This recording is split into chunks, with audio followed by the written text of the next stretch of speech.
जल्ल शानहू कुरान मजीद में अपनी किबरियाई का जिक्र फरमाते हुए इरशाद फरमाता है, वल अव्वलु वल आखिरु वल ज़ाहिरु वल बातिनु व हुवा बिकुल्लि शैइन अलीम। यानी वही ज़ाते बारी ताला अव्वल है, आखिर है, ज़ाहिर है, बातिन है और वही हर शय का इल्म रखने वाला है। बिलाशुबा ये सब सिफात हकीकतन सिर्फ और सिर्फ ज़ाते रब्बुल जलाल ही को याद और लायक हैं। कोई मखलूक इन सिफात की हकीकी तौर पर मुत्तसिफ नहीं हो सकती। हाँ, अलबत्ता अल्लाह तबारक व तआला बात सिफाते अपने मुकर्रब बंदों में मजाजी तौर पर पैदा फरमा देता है, जैसा कि शेख मुहद्दिस दहलवी शेख अब्दुल हक अलैहि रहमा मदारिजुन नबूवत तहरीर फरमाते हैं, नूर अलीम हकीम मोमिन मुहैमिन वली हादी रोफिन रहीम बावजूद ये कि हकीकतन सिफात खुदाबंदी है, मगर इनसे मजाजन हुजूर अकरम सल्लल्लाहु ताला अलैहि वसल्लम को भी मुत्तसिफ फरमाया गया।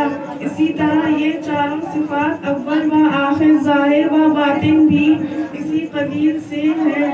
मफ़हूम मदारिजुन नबूवत।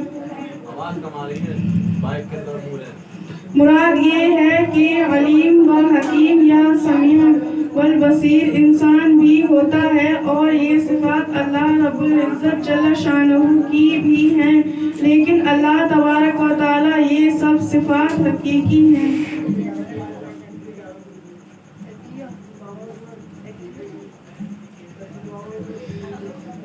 ज़ाती हैं, गैर फानी हैं, ना तो कोई छीन सकता है, ना इनकी इब्तिदा व इंतहा है, जबकि बंदे की सब सिफात आर्जी हैं, मजाजी हैं। अल्लाह ताला अता फरमूदा हैं, फानी हैं। अल्लाह ताला चाहे तो छीन ले, इनकी इब्तिदा भी है और इंतहा भी।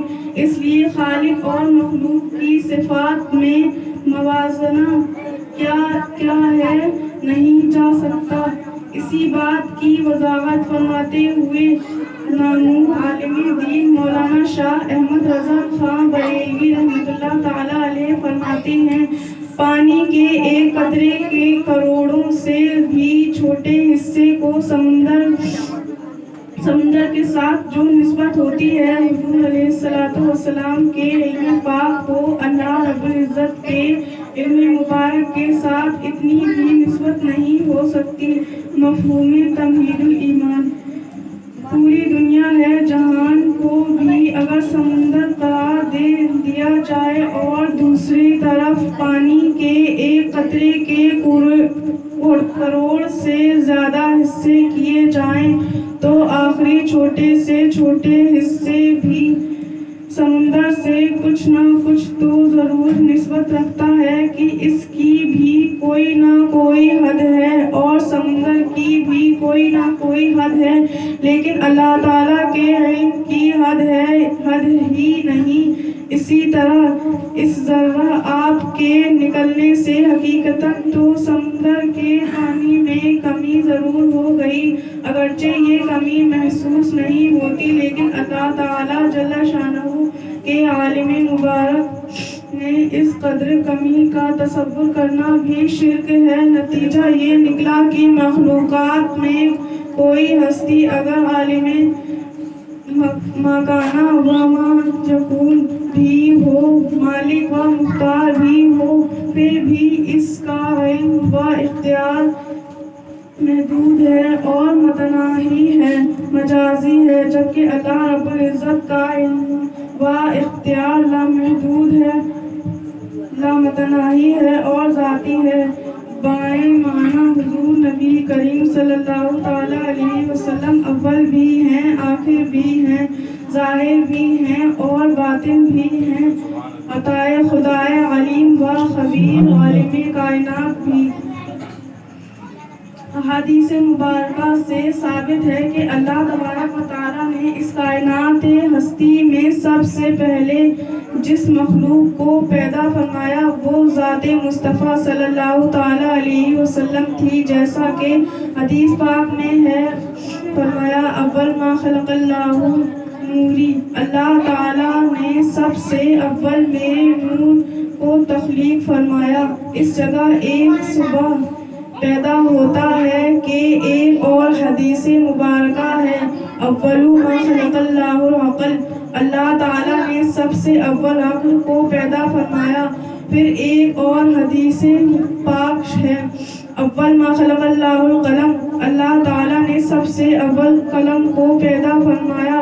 ان روایات کے ہوتے ہوئے یہ دعویٰ کہاں تک درست معلوم ہوتا ہے کہ خواہ مخواہ ہر شے سے پہلے نور مصطفیٰ صلی اللہ تعالیٰ علیہ وسلم ہی کو خلق فرمایا گیا تھا۔ اس شے کو دور کرنے کے لیے تھوڑے سے غرور و تدبر کی ضرورت ہے۔ بحمد اللہ تعالیٰ سب شبہات دور ہو جاتے ہیں۔ اللہ تبارک و تعالیٰ علماء حق کے درجات بلند فرمائے کہ انہوں نے اس بارے میں بڑے واضح ثبوت فراہم فرمائے ہیں۔ قارئین کرام کی معلومات اور دلچسپی کے لیے چند ایک ثبوت نقل کیے جاتے ہیں۔ یہ حدیث کے سب سے پہلے عقل کو پیدا کیا گیا۔ محققین و محدثین کے نزدیک یہ درجہ صحت ہی کو نہیں پہنچتی، انہوں نے اس میں بہت کلام کیا۔ رہی دوسری حدیث کی اللہ تعالیٰ نے سب سے پہلے قلم کو پیدا فرمایا، تو اس میں یہ بھی ہے کہ قلم کو پیدا فرمانے کے بعد سب سے پہلے اسے حکم دیا لکھ۔ قلم نے عرض کیا کیا لکھوں؟ تو ارشاد فرمایا لکھ ما کان وما ہوا بقائم الی الابد، یعنی جو کچھ ہو گیا ہے اور جو کچھ آئندہ اب تک ہوگا سب لکھ دے۔ اس سے